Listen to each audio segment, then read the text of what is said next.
வணக்கம் நண்பர்களே.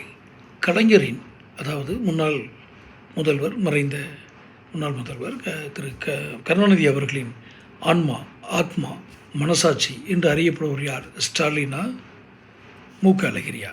ஏன் இந்த கேள்வி வருகிறது இப்போது? ஸ்டாலின் இதில் இருக்கார், அரசாட்சியில் இருக்கிறார், முதலமைச்சராக இருக்கிறார். அழகிரி இந்த பக்கமே இல்லை. அவருடைய சொந்த வேலைகளை மகனுக்கு சுகம் இல்லை, அந்த மருத்துவமனையில் இருந்து அவர் கண்காணித்து கொண்டிருக்கிறார், குடும்ப பொறுப்பில் இருக்கிறார். அவர் அரசியல் வருவதே இல்லை. நீங்கள் ஏன் அதை கேட்கிறீர்கள் என்று கேட்டால் நான் சொல்கிறேன். இன்று 2026 தேர்தல் களத்தில் அரசியல் இந்த தமிழக சட்டசபை தேர்தல் களத்தில் கலைஞரின் கலைஞரின் மனசாட்சி பேசினால் மட்டுமே திமுக வெற்றி பெறும்.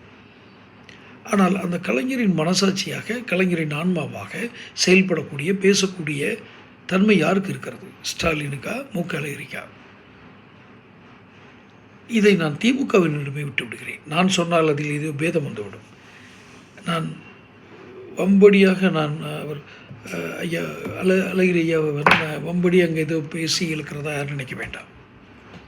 அவர் வர வேண்டும் என்பதில் பல அரசியல் கட்சிகள், மன்னிக்கணும், 2ஆம் கட்ட தலைவர்களாக இருக்கக்கூடிய திமுகவில் இருப்பவர்கள் விரும்புகிறார்கள்.